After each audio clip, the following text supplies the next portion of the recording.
Hello, arty peoples, and welcome to another episode of Jerry's Live. My name is Emmy Klein, and I'm your host this evening. Now, as you can see, we have a guest on today. I hope all of you will help me in welcoming Heather Goldstein to the show. If you guys have seen a couple of our previous shows, Heather's been on with us before. I'm very excited. We have fun things to talk about. We do. Yes. We do. Yes. So today is going to be all about Tuscan Pine Oil Paints, which is very near and dear to both of our hearts. Definitely more so you than me, but we both absolutely love them for our reasons. But before we jump into the whole show and episode, I wanted to remind you guys that if you are interested in checking out any of the products that we are going to be kind of using and covering today, make sure you go to the website, JerrysArtarama.com, and type in today's class code. That is JL360, JL360. If you type that in the search bar at the top of the website, our teacher's cart should come up, and that will show you all of our products, which is going to be an easy way to check it all out. So, Heather Goldstein. Hi. My name is Heather Goldstein. I'm the Director of New Product Development here at Jerry's, Jerry's granddaughter, and part of the team that developed this new oil paint line, Tusken Pine. So today we are just going to be talking about 10 of my favorite colors, or, well, just 10 colors I really love. It took us a very long time to pick 10. We had to narrow it down. Yeah. Which was hard. So, but I think we did a pretty good job. 10 good colors. Yeah. Really good colors. Yeah. So. So I guess the first thing to start off with, I did want to say, this line has been my baby, and I've done a lot of video that's available online, but this is a live show, so if you guys have any questions about the paints, please feel free to type it in the chat. I am here to answer questions, and I love to have this chance to have that interaction with you guys. Also, if you're watching this later, again, just leave your message, your question in the comments, and I'm always talking to these guys, and we'll make sure she gets it. I'll get back to you. Yeah. So definitely the best source of information when it comes to this paint, so hopefully I try. Well, if not you, we also have the other developers of the paint who actually make it, so we've been working so closely hand in hand with them. Of course, again, you more so than me, but we've been back and forth together. It's been a journey, but I feel like we really did set out to make the best oil color, and I feel strongly about this paint, and it's been fantastic to see the reaction that we've gotten from everybody that's used it, and I'd love to hear more. So I guess without further ado, we can jump into the colors. The first ones that I'm going to go over are some yellows. So when we were formulating the line, the first colors that we actually formulated were cadmium yellows, because if you're creating a professional oil paint line, some of your most important colors are going to be cadmiums, and especially cadmium yellows. They are just, there's no substitute, really. Cadmium yellow is the most opaque that you can get. It has the highest tinting strength. However, we're not showing you that today. We are not showing you that today. Once we formulated those yellows, it was really important to me that we had alternatives to cadmiums because of, one, cadmiums are just more expensive, but also a lot of people want to keep heavy metals out of their studio, which is completely understandable. And so you need to have other yellows available in your line that will do similar things and have a strong tinting strength and will allow people to have the best paintings possible. So a couple of colors that I chose are the Bismuth Vandate Yellow and the Permanent Yellow Light. And both of these are single pigment colors, but they are also extremely high tinting strength considering they are not cadmiums. So yes, and we wanted to kind of play with them here on the show as well and kind of mess around with them. Do you want to do the honors? Do you want me to squish some paint first? Okay. You do the honors. Okay, you talk about it. So this one is the bismuth. I can use words. Words are hard. I got it. As you can see, it's a super strong yellow. You can see it a lot better once you start adding white to these yellows. You can see like they're not gonna break down. They're gonna hold their hue. I'm going to try and do a 50-50. I am eyeballing this. I'm going to try and attempt a 50-50 mixture here. Be a little bit more here. Yeah, I think you need more yellow. Okay. It is still really, really strong. I might have still had more white than yellow. I think while you're doing that, I'm going to go into our other yellow, which is the Permanent Yellow Light. So this is just pure bismuth. I am always struggling with a second word. Band-Aid. Band-Aid. Bismuth Band-Aid yellow. So that's that. And then this right here is it with, I eyeballed it again, 50-50 mixture of white. And you can see the shift is so subtle. That's really what I personally have always been looking for and love about these paints, is just the sheer strength of them. Like, and even if I start breaking it down with some linseed oil, it can actually become such a beautiful glaze, and it doesn't take a whole lot. Which is, of course, something nice about oil paints. That's why they last you a long time. Little color goes a long way. Ooh, excuse me. I'm about to throw the lid, sorry. So that's it broken down with linseed oil, and I'm still feeling like I have a lot of pigment. And it's just, yeah. You can start seeing, oh, I have a little fuzzy, sorry, excuse me. You can start seeing it broken down, and you can get those undertones where the bismuth kind of leans almost similar to like a lemon yellow, where it's really on that like kind of leans kind of green side. But it's so strong that I had to add more linseed oil down here just to even see it broken down way more than pure paint, which I love. Right. So, love these yellows. Really great alternative to your cadmiums. The third yellow that we brought in is the Indian yellow, India yellow. So, Indian yellow pastiche. What is pastiche? Pastiche is the term that we're using for an imitation color, something that is not what the original hue is. So, in this instance, traditional Indian yellow you cannot get anymore because animal cruelty laws. It was banned. It was banned. It was banned. And for good reason. For very good reason. It was not a great way of making paint. Right. So there was a time that they were force feeding cows mangoes and creating this pigment from their urine.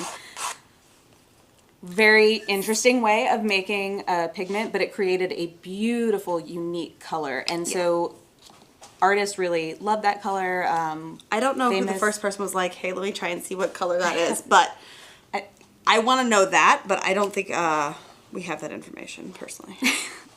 But artists like Turner really loved Indian yellow. It has this like beautiful, beautiful orangey undertone that just breaks down so nicely in a glaze. So obviously we had to artificially get this color, and so there was a lot of so many versions, a lot of back and forth on the formulation of this color. So whereas the first two yellows are single pigments, this one is a mix of two pigments to get that very unique, those unique characteristics that you would have gotten with a traditional Indian yellow. And so here, if I mix it with some linseed oil, you can start seeing when we break it down, this is the color that we were looking for, really, where your mass tone gets so dark, where that means like the paint straight out of the tube when you have, you know, a good amount there, because it is a pretty transparent layer, or transparent paint. Yeah. But that thicker layer needed to have that dark mass tone, And actually, I apologize, there's a bit of a glare on this, so hopefully, there we go. The oil is very shiny, so when we start breaking these down with oil, it has that. But this is what we were looking for with that Indian yellow. And we did so many variations. Oh, yeah, Emmy was right there with me on this color formulation, and it was a lot of back and forth on getting it just right. And yeah, I feel like we nailed it. I might be a little biased, but I think so too. I mean, definitely biased, but it was one of those things where I think we really had a clear idea of what we were looking for in that color because of the historical context and having those images and kind of, and that's really where we were going. If you're thinking of like a really great landscape color, that's just beautiful for glazing with. It really is. Highly, highly recommend. Yes. Okay, so that was our yellows. Do we have any questions so far on any of the Tuscan Pine paints in general or these yellows before we move on to some fun colors? We have a couple questions. Yeah, shoot. First one is, how did you come up with the name? Tuscan Pine. So the easy part, pine is pine trees, so turpentine comes from the pine trees. That's the nod to oil paints and we're in North Carolina. turpentine. And we are in North Carolina. So it's a nice little connection there. And then Tusc is actually because of my grandmother. So she collected elephants, and Your whole family collects now elephants. our whole family collects elephants, but it started with her. So that was kind of our nod to my grandmother. And I kind of liked how Tusken sounded like Tuscan. Tuscany. So we spelled it with a C. So that was It was a family effort, but that's where the name comes from. Any other questions? I'm gonna be resetting the table while you guys ask. Yes, so someone was curious about the yellows. If you're not using cadmium, are you able to say what you're using to replace it? these. Oh, these aren't cadmium yellows. These are specifically the bismuth. Please help me. Band-Aid. Band-Aid. I cannot say that word without hearing it first. It's like dioxazine. I have to hear Katie squawk it in my head. But it's bismuth Band-Aid yellow. Mm-hmm. This is the permanent yellow light, and the pigment codes are on the back. So I mean, it's not like we're hiding what's in them. Yeah. But these weren't intended to be a cadmium yellow in any way, shape, or form. Right. These are just your alternative colors if you're trying not to use cadmiums. Yeah, because obviously you need to have a great yellow paint. Yes. Regardless. And that's, from the beginning of me starting to learn how to paint, yellow is a color that I have always struggled with so much because they always feel very anemic. Mm-hmm. Meaning like you go to paint with them and they just disappear into your painting because all of the other colors almost eat them. Yeah. They just are so weak as far as the strength of that pigment. So with these being as strong as they are, even with having to, mix in a white 50-50 mixture, like this is crazy. You still have a strong yellow. Yes. And that's really, when it comes to paint for me, this allows me to not fight the paint as much. Right. So, Yeah. and also a little goes a very long way. Exactly. It's going to last you a lot longer. Mm-hmm. You can buy a cheaper student grade paint, but you're going to go through that tube in a second, especially for a color like yellow. Oh, yes. All right, so. One more question. Oh, yeah, Actually, one more question. Two-part question. Please, feel free. Do they have much of an odor? Just smell like oil paints. Like linseed oil. Mm-hmm. It's not toxic. Yeah. It's just like an oily smell. Mm-hmm. And what medium do you recommend to use for thinning or glazing? Right here. Linseed oil. Linseed oil. Now, of course, with painting, I feel like it depends on what stage of painting you're at. Because, like, if you're using something to thin it out for your beginning stages, the Chelsea Classical Studio has a lean medium, which is really lovely. Right.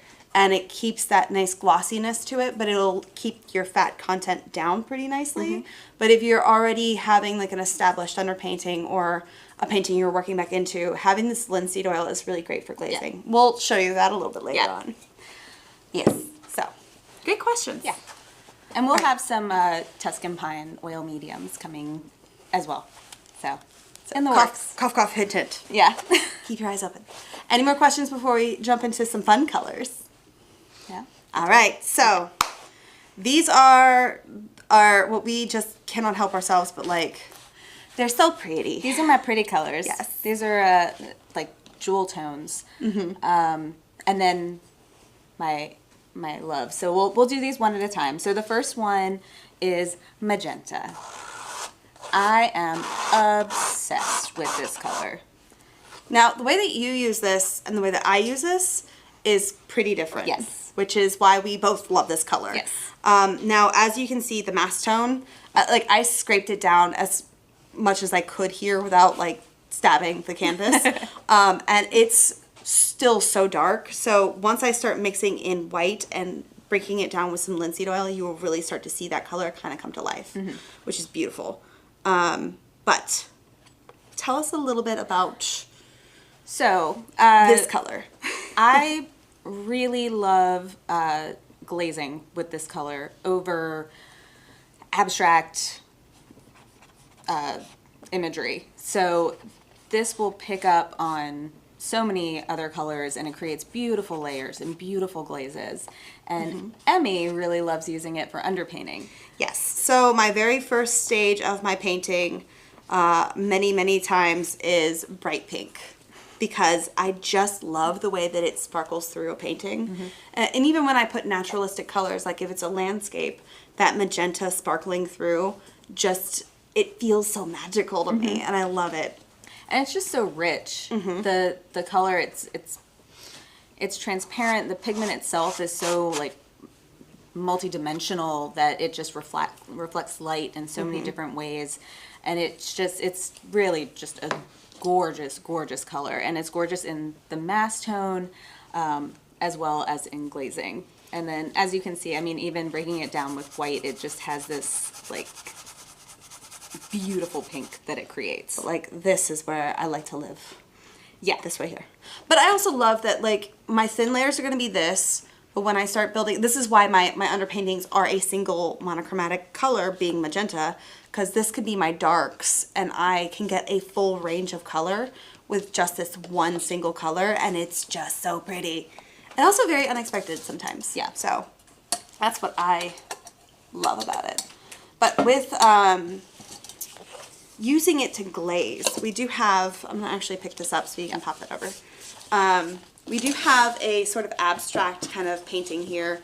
And I'll let you kind of glaze on top, because we had, I had done this as just like kind of a test and experiment just to work on some things here in the office.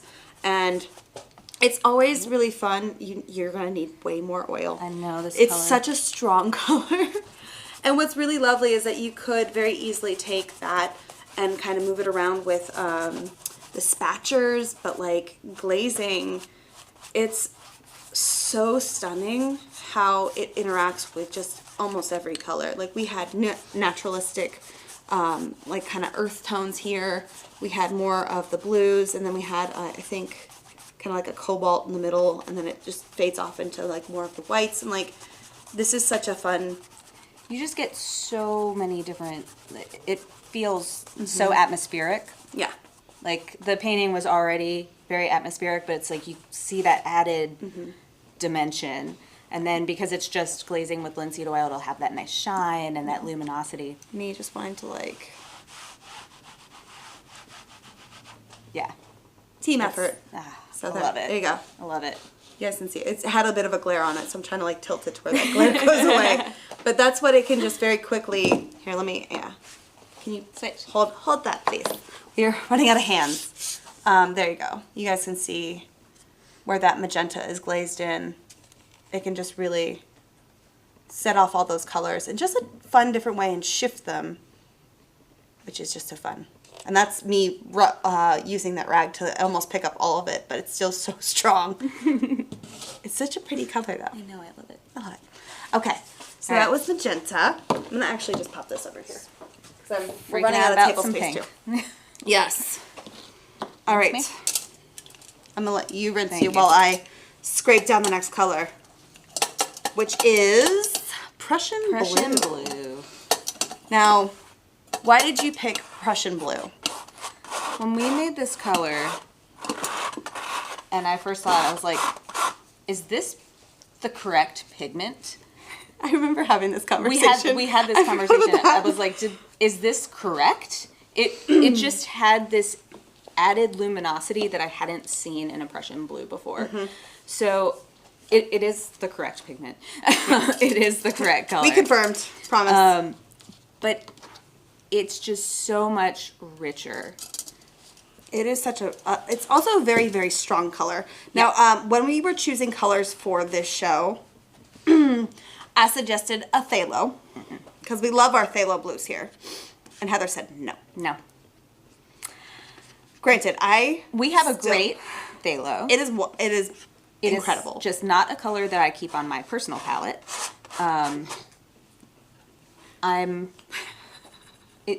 It stains a lot. She was like, we're never going to get that out of our brushes. Nope. So I literally I think I used too much of that. Like, I had just a tiny amount that I just scraped on this brush. And I think I had too much on my brush, because otherwise it's just not going to pick up here. Yeah, maybe a little bit more. There we go. So this is the Prussian blue. So when we originally saw this, we were like, is this supposed to be phthalo? And no, that's Prussian. It's just so strong. Yeah. I don't think I've ever seen a Prussian blue color this pigmented. Yeah, it's gorgeous. It really is. And I mean, unfortunately, I feel like none of these colors are ever done justice on a screen, but they 10 out of 10, recommend. Yeah, they shine. It is beautiful. Now, just shine. for it to be glazed with. Yes. Was this the one that we were? I think this is the one. Yes, this is the one. All right, I'm gonna just put this. I'm gonna hold on to this while you glaze. And we have a question while you're glazing. Yes, I'm sorry if you already mentioned this, but did you do anything to prep these surfaces? Of the For your canvas or the paintings that we already had, or paintings that you already have. actually what I did do was I did oil them out. But these are just dried oil paintings. Yeah, these are dried oil paintings, and the reason why I oiled them out is because they've been sitting in the studio for these 2 years. The one that we were just glazing on, I think about a year. So it's one of those things where it's like, just to kind of get the surface reactivated and make sure that it wasn't, like, sometimes you want to oil out your surfaces just so that your values come across a little bit better. It's one of those things that, I think I mentioned it in my oil painting class that we had. Sometimes when you use like solvent to get your leaner layers, they kind of go matte, which can make your values, like your darker values, appear lighter, and it's hard to kind of read.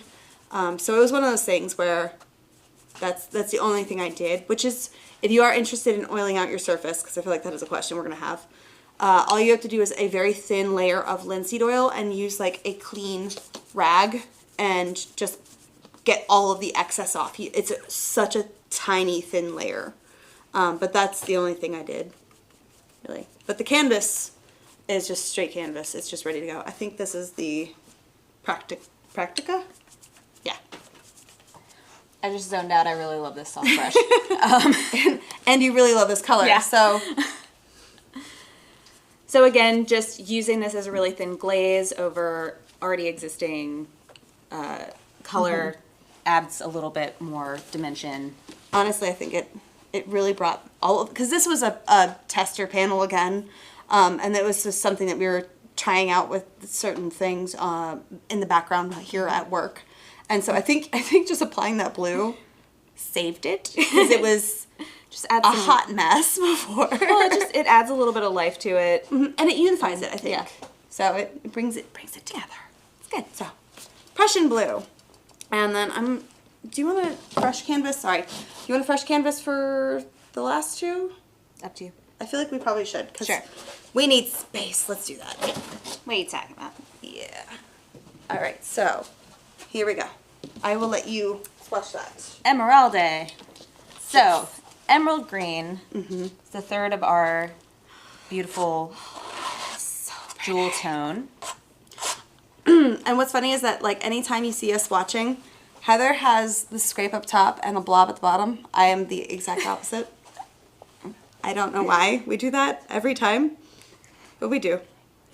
So, all right, talk to me about the emerald green, because I know the story of what we were looking for when we made this color. And I want you guys to, or I want you to share that with everybody, because it's, I feel like, so important when it comes to this color. Well, so I was thinking Emerald City. Mm-hmm. To me, if I hear emerald green, I want it to be a jewel tone. Yeah. And I found that a lot of other companies put white in their formula, which ends up being a color similar to this. The problem with that is once you add white to a color, you can't get that saturation back. No takesies backsies. You can always add white to your emerald green and turn it into that. Yeah. But I want to start with this. Yeah. I wanted to picture a glob of this on my finger and shape it as like into a ring. Yes. Don't actually do that, please. Like, Yeah, no. even though these aren't like your crazy toxic pigments, we don't recommend you putting oil paints on your hands. But when it starts off as such a dark mass tone, this is the same for me as like the magenta, and I could honestly see myself using this as a. You got a cleaner brush? I could see myself using this color similar to magenta as my initial underpainting layers, where I can get the variations from just that one single color. I don't even have to mix in white, because I can get that dark mass tone here, and then you can get such a variation in color the more you break it down. And just that right there is stunning to me. That reads Emerald City. Like, I want red ruby slippers now. Yes. Like, anybody else? Anybody else feeling this? Mm-hmm. And then just like we did for the other colors, I really love this actually. Yeah. Again, this was just a tester panel where I had been experimenting with things. This is something that happens behind the scenes. It's a very lean painting because there was a lot of solvent and then like oil paints. And again, I did just oil out the surface just to kind of prep the surface because it's been sitting here for 2 years, three years, somewhere in there. And this is a really fun way of kind of shifting those colors around. Can you explain a little bit what oiling out actually is? Why? Yeah. So oiling out is literally applying like a linseed oil to your surface. This is the binder that's in your oil paints, right? This is what holds your pigments together and sticks it to the canvas.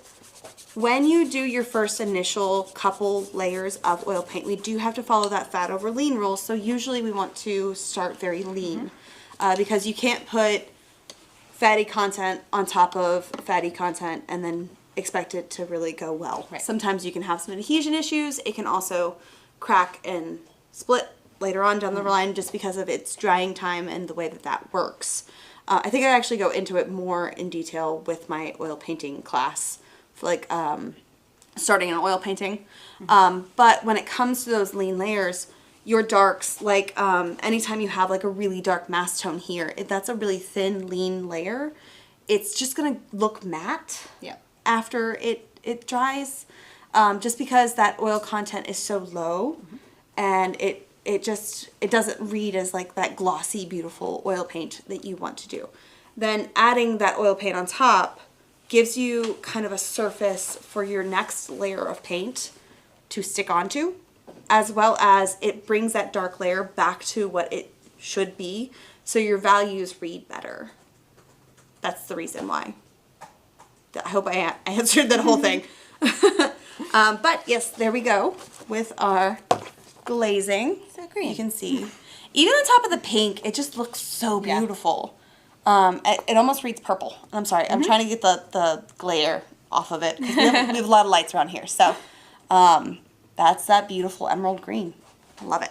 Yes. All right, so the next one is a color that we love so dearly. Okay, so the next I know one, we love them all, really, but Nocturne Mauve has a very special place in my heart and on my let you do palette. this, yes. If we had a favorite child, this might be it. This is 100% it. Don't tell the others. They know. Yeah, let's be honest. I've mixed a version of this color, and it has been in every single one of my paintings for the last 20 years. So this is a convenient color technically, It is, but it's a staple, I think, for both you and I. so this is Nocturne Mauve. And perfectly on this screen, Yep. it looks almost black. Black. It reads so dark. Now, even if I pull it up closer, it's still just so dark. Like, you might be able to see slight undertones up here, but that's about it. Now, it comes to life when you start mixing it with white and breaking it down, or even mixing it with other colors, really. I mean, it's one of those colors that is stunning, and it I don't know how to describe this other than, like, it's kind of like a sleeper agent. Like, you just don't expect it. It comes out of nowhere because it's just such a pretty purple. But it's also one of those colors that it's also still really pigmented. So 50-50 with white, it still looks so dark. And I'm hoping you guys can read that color without the glare, hopefully. Well, once we But get once this we break it down with oil, yeah. it's still so dark. I got this. It's again, you want your pigmented oil paints to be very pigmented, but like it's just so stunning. Here, I'm gonna also just do that so that that glare goes away while you're painting.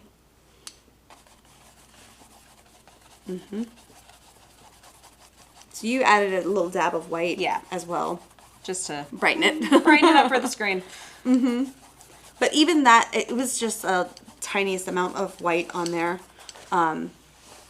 It's just so pretty. I love this color. I want all my clothes, like shirts and Perfect. Just shadows. Yeah. it is a really stunning color.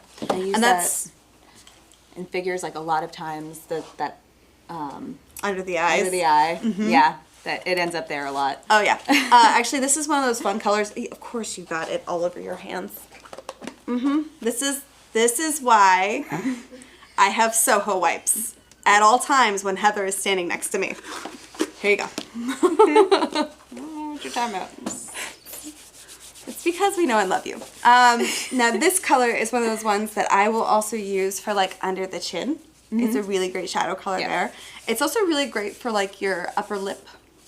Lips in general, but like your upper lip is usually in shadow. So if I start with this and then add maybe a permanent red light, it kind of, you know, pulls it a little bit more red, then it can kind of have that. But this is one of those, also with a 5 o'clock shadow. This would be a great 5 o'clock shadow color, because it always just appears like a little bit like purpley green. It's a really fun color to work with. Although I guess even with landscapes, this would be stunning for shadows thrown across like a... Oh, farther in the mountain range. Yeah. All right, anybody else, tell us what you would use this color for. Yeah. Because I want to know. I want shadows. all of them. All of them. Just all the shadows. Now, before we do jump into the last little chunk of colors that we got going on over here, do we have any questions as far as like these colors that we were going over? Because they're just are stunning, pretty colors, and we love them. Everyone's just in awe. So fun. Everyone just wants to play. I know. We all just want to swish paint around. Yeah. All right. So the last couple colors that we have going on here, I'm gonna actually let you put. Sorry, I'm gonna not touch the camera with the. Oh, let me do this. Okay.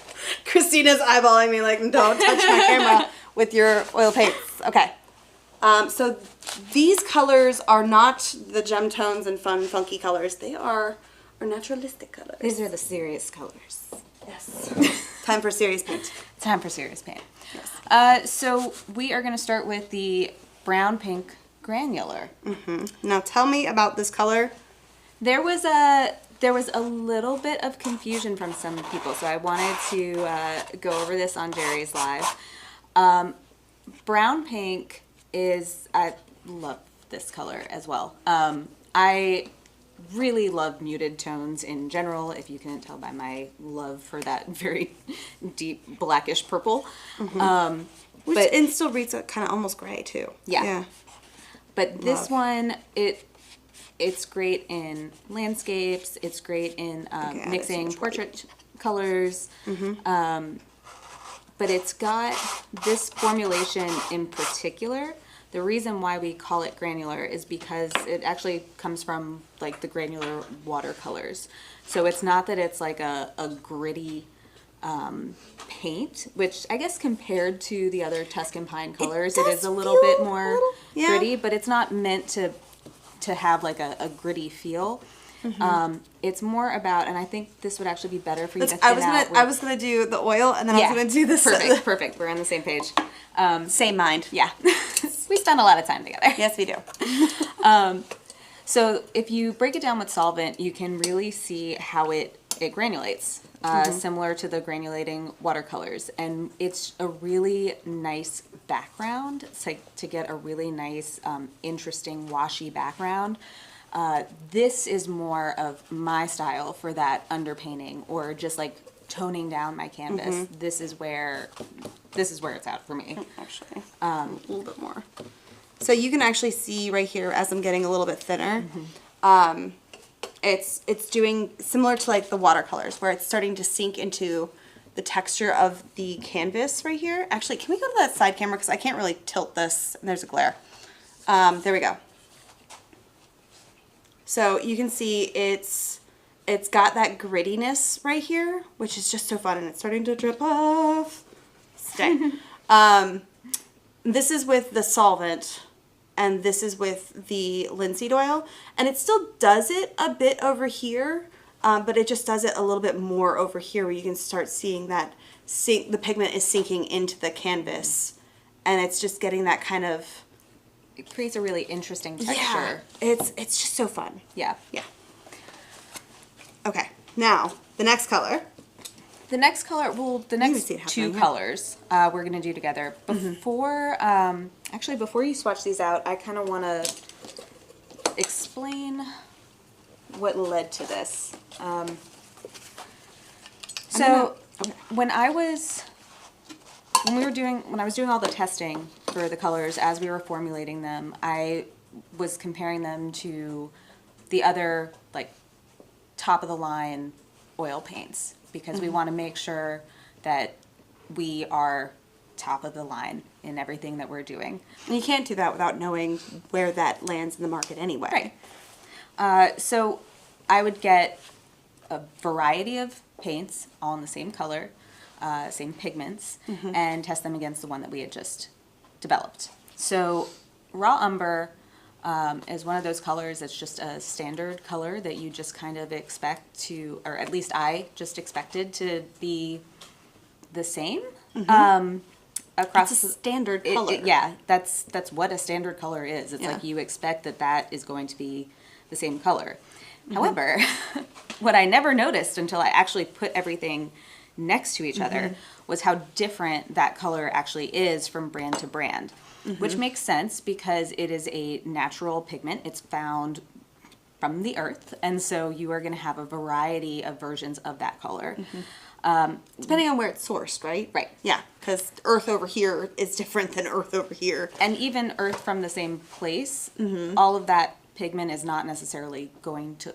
If you grab some dirt from the ground, it's not all one color. It's going to be slightly different. So you can see it in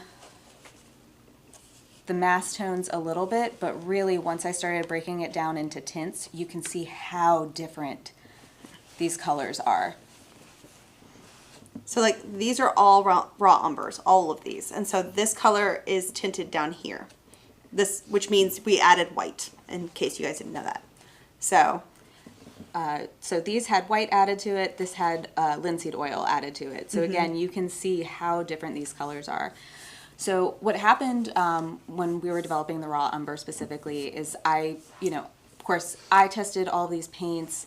Emmy tested all these paints, but I also have a number of friends that are professional artists that I respect and admire, and sent them the colors as well. And one of the artists that I'm friends with said, he primarily uses raw umber, and he prefers the Old Holland raw umber, which is a warmer raw umber.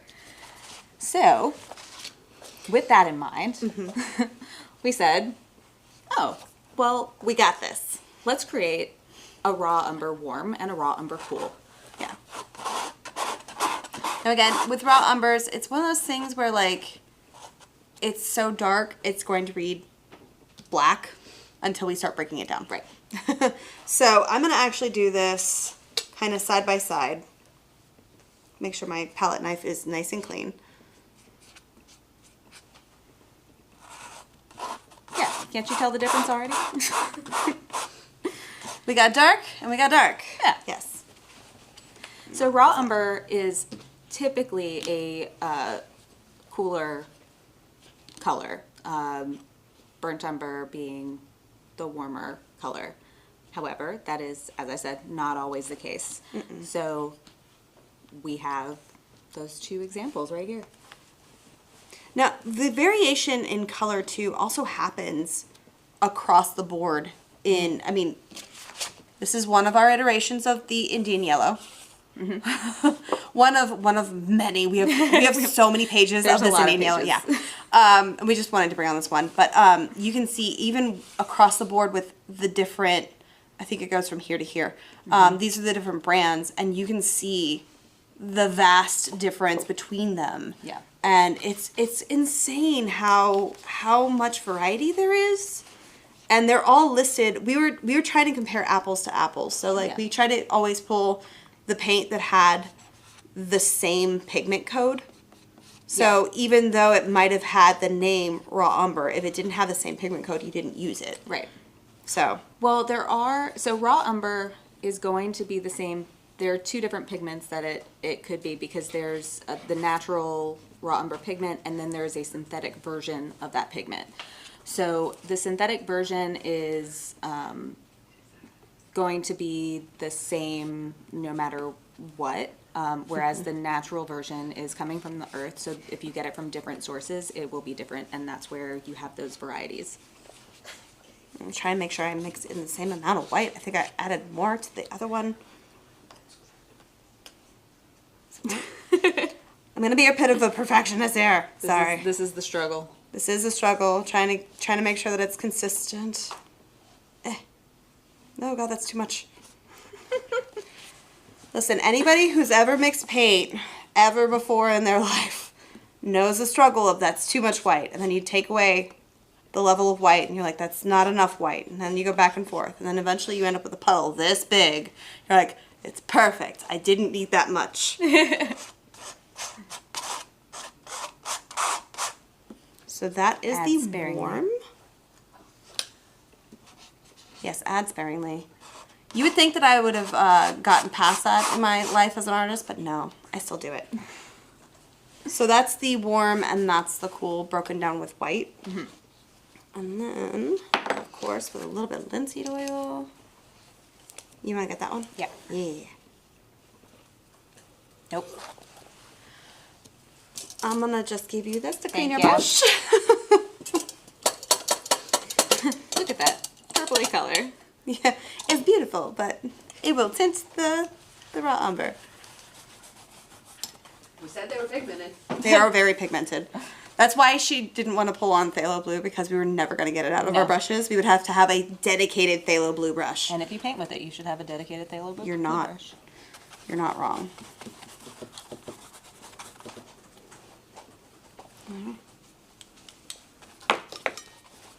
Now, of course, once you finish, I'm going to tilt it to where you guys can actually see.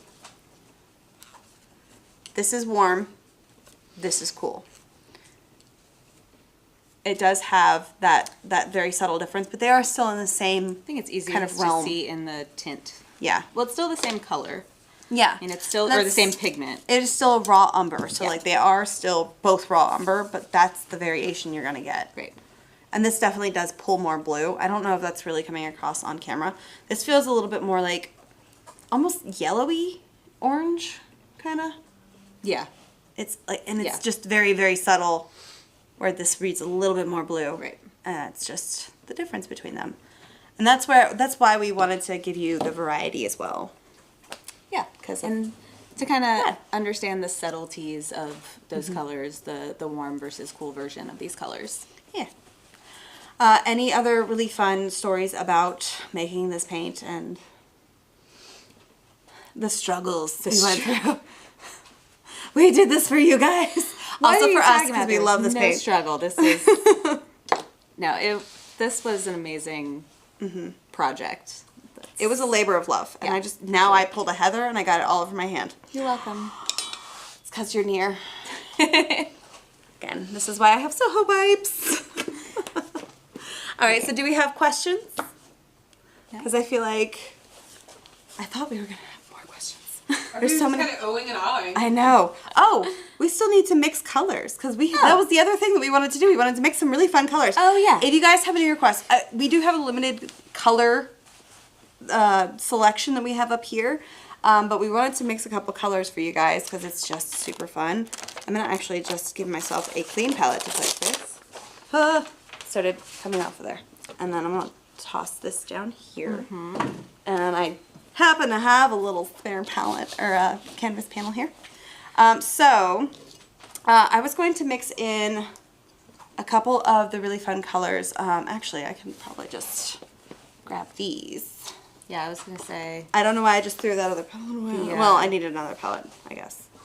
the different greens you can make with all those yellows and the blue. So, all the different yellows. Can you hand me the blue?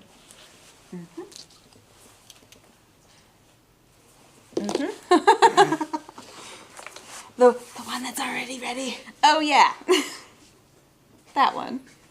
Well, I'm gonna just put a little blob You want down more here. blobs? I think I'm okay because yeah. it's real Yeah, strong. yeah, I'm gonna just have like this much.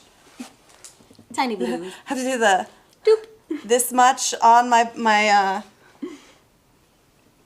palette knife. It's so strong, and this Yeah. is with the bismuth yellow. I'm gonna just say bismuth. That's it. Yep. Band-Aid. That I one. don't know why you're struggling with that one. I don't know. It's there's just some words that my brain I think glitches on, and that's just one of those words. I'm gonna get a little bit more. Oh, that green.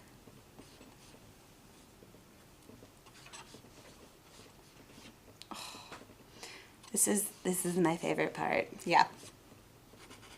What's the blue? This is the Prussian blue. And if I keep going with that blue, I get some really lovely teals, which you know I love.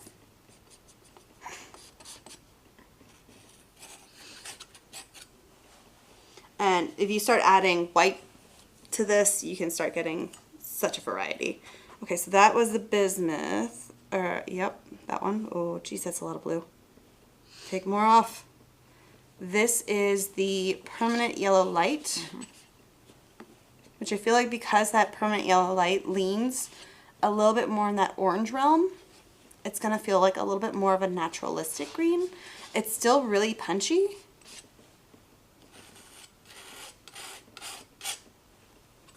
But it's still such a pretty color. That was a lot of that blue. That's okay. That's okay. You can get some varieties. And then Indian yellow. And this is your favorite, right? So that Indian yellow really definitely need more. Prussian blue, you're so strong. I mean, Actually, that's one of the ones. Sherry was just asking if you could do Prussian blue, Indian yellow, and a little bit of white. you know we can. It is such So a pretty naturalistic green. Yeah. Because again, that leans really orange. So because you have orange and blue are the opposite on the color wheel. So when you mix opposites on the color wheel, they're going to start giving you a brown essentially. But because it is still a yellow, it's going to pull green. But it's going to pull that naturalistic green. Yeah, So pretty. that's the one. So if anybody wants to go out plein air painting, Great combo. so pretty. Love it. And actually, if you want to, do you want to Vanna White it up to the camera? Stunning, Whoop, stunning. down. So this is the bismuth with Prussian blue. This is the permanent yellow light with Prussian blue, and then this is that Indian yellow with Prussian blue, and then a little bit of white on the bottom. So it'll also, if you start pulling this out with solvent or any of the darker versions, solvent or oil, you're going to start getting those really, really lovely varieties, which is just so pretty. Now, Yes. I'm going to let you mix up the next one. You have a request. Yes. The Nocturne Mauve with the blue. Ooh. Stunning. Do it. It's going to be pretty. Got about blah, blah, blue. Good. We will probably need some White. white. Yep. Lava's right over there. Great. Got it. Got it ready. Ooh. It's gonna be pretty. Oh yeah. We have another request. What's the next request? It's like a What would you mix with the magenta with what you have to get a red? Yellow, actually. So if you want a true, like, fire engine red like my hair, well, the upper part of my hair, not the bottom part. Bottom part's a little pink. You would actually mix in a little bit of yellow. I would probably go with that permanent yellow light, although any of those yellows can definitely work. And we can mix up that as well. Heather's making variations. I love it. Ooh. It's hard to see because it's so dark. yeah. Get some oil. That would be perfect. Oh wow, my brush is dirty.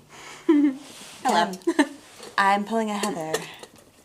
Although I guess technically I was hoarding the cleaner or the solvent over here when that happened to you. So maybe it's me. Maybe I'm the problem.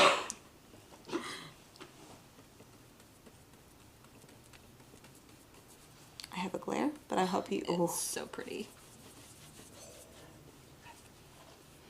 Anybody else going? Oh. Or is it just me? It's so lovely. Okay, we made blueberry. Yeah. That's perfect. It's a blueberry. That's stunning. Okay, so to mix a bright red, I'm gonna just mix it on this palette over here. That. I'm gonna go with that permanent yellow light and magenta. Actually, we're gonna need, let's just grab a bunch of magenta. Have it ready. So, you don't need a whole lot of yellow, but usually, again, it's one of those things that I know yellow is weaker. It's just a weaker color in general. And this is going to kind of, pretty close on that first go. I'm a professional. You must do this a lot. So it's like I stand in a studio all day. You should be a painter. You should do this professionally. Crazy. Crazy girl. You're crazy. Actually, why did I just put that down? I need to clean off the gunk that I just got on my palette knife. Okay. It's fine. I got this is why I wear an apron. Now, granted, different yellows are going to shift this in different ways. So, it it's not going to be that fire engine red, but it's just kind of the only way that you're going to get closer to it. Hopefully knock out all of that blue out of here.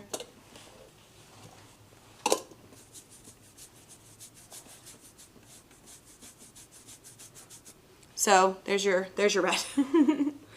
But again, there's also reds out there that you can get if this is not quite what you wanted. But anytime you have that purpley kind of magenta color and you want to shift it to like a red, you're gonna have to add yellow because it's already in that like red purple, red violet kind of range. So you need to shift it on the color wheel closer to yellow. So the only way to do that is to add yellow, essentially. But if you go too far, you're gonna make orange. So it's mixing. Yeah. Yeah. So, and actually, if I do, this is the bismuth. So it's a different kind of Pretty. A different kind of pretty. yeah. Yeah. You can make oranges. All the oranges. It's just fun. All right, I think We have one more. one more. more? I'm here for it. I was like, I mean, out of, we can mix all the colors. We could be here all night, but That's the dangerous part of this. Mm-hmm. Raw umber warm, Indian yellow, and white. okay. So we got raw umber warm, which I am a dum-dum, and I threw it out because we needed a palette. Yeah. There we go, this one.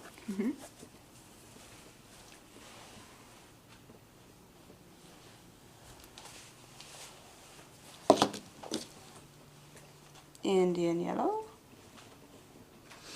And I'm kind of shooting again for like a 50-50 mixture. Ooh, this one looks very much like you. This is a heather color. She loves her naturalistic Muddy brown. muddy browns. I mean, mud is pretty. It's I like really it. pretty.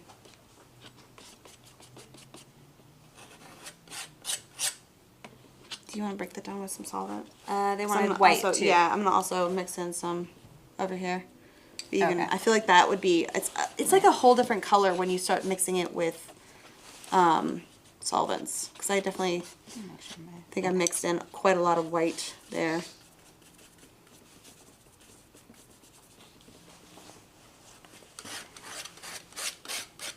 Made khaki.